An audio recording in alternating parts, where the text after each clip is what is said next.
Social মিডিয়ায় একটি video viral হয়েছে, জানি না কতটা সত্য, তবু আমার যেটুকু মনে হলো, যারা দেখেছো তো ভালো, যদি যারা দেখে না থাকো তারা একটু ভিডিওটা দেখে নেবে। আমরা কোথাও ঘুরতে যাই একটু আনন্দ পাওয়ার জন্য, পরিবারের সময় দেওয়ার জন্য, কিন্তু ঘুরতে যাও এই বর্ষার সময় ঘুরতে যাওয়াটা ঠিক নেই, তবু মানুষের ইচ্ছা হয় তাই ঘুরতে যায়। কিন্তু মানে একই পরিবারের 7-7 জন মানুষ কেমন বিপদে পড়েছে, আমরা তো দেখে আমার তো দেখে গা শিউরে উঠছে।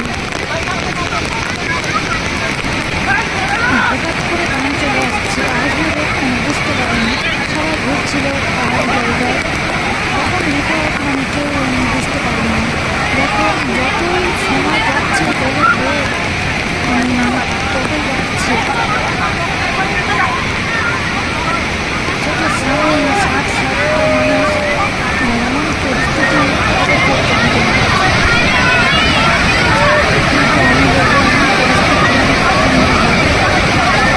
আমার কাছে এটাই আমার প্রার্থনা, যেন এমনটা কারণ না। পাহাড়ি জায়গা দেখতে প্রকৃতির কাছে মানুষ কতটা অসহায় কখন যে সেটা দেখে বুঝতে পারছো।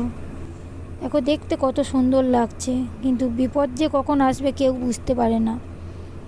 দেখো এখানে 7 জন বলছে, কিন্তু এখানে 2টো বাচ্চা আছে, মোট 9জনই আছে। কিভাবে জলের গতিবেগ কতটা জোর, তোমরা না দেখলে বিশ্বাস করতে পারবে না। আমার দেখেই তো গা শিউরে উঠছে ভয়ে।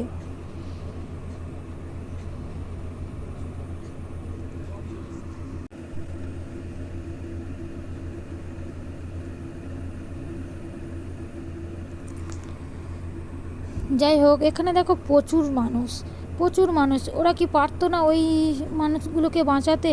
কি আশেপাশে কি কোনো প্রশাসন নেই?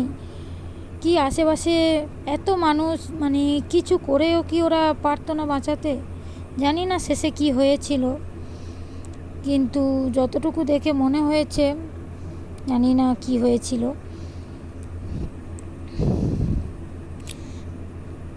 দেখো বাচ্চা সময় সবাই কতটা আঁকড়ে ধরে আছে, প্রচুর মানুষ, সবাই হাত ধরে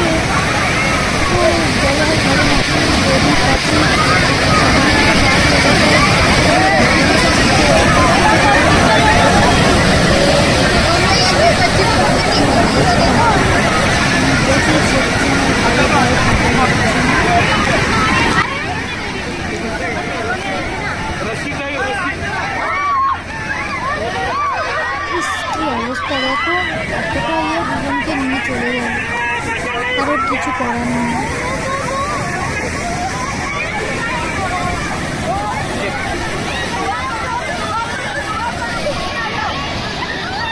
এই পাথরের উপর কতক্ষণ মানুষ দাঁড়িয়ে থাকতে পারে, তাও এতটা জলের গতিবেগ ধারণার বাইরে।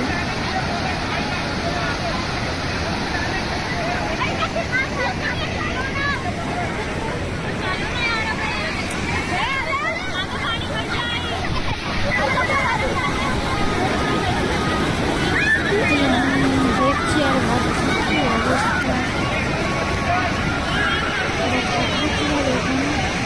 একটা মানুষ থেকে কিছুই করতে পারবে না।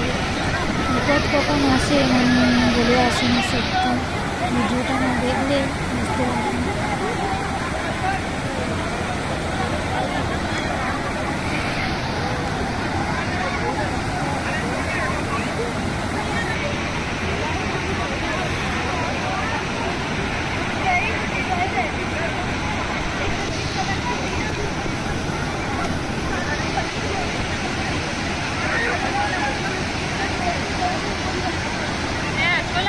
প্রকৃতির কাছে মানুষ সত্যিই অসহায়, কিচ্ছু করার নেই। কতজন থেকেও কিছুই করতে পারবে না। বাণী আসলো, একটা পরিবারকে পুরো শেষ করে দিল। আর এই বাচ্চাদেরকে নিয়ে পাহাড়ি এলাকায় যাওয়াও ঠিক না, আর বিপদ কখন কার আসে কে বা জানে। যাই হোক, ভগবানের কাছে আমার প্রার্থনা সবাই যেন ভালো হয়ে যায়, ঠিকঠাকভাবে ফিরে আসে। 7-7টা মানুষ কীভাবে চলে যাচ্ছে দেখতে। কত মানুষ, কিন্তু কেউ কিছুই করতে পারবে না।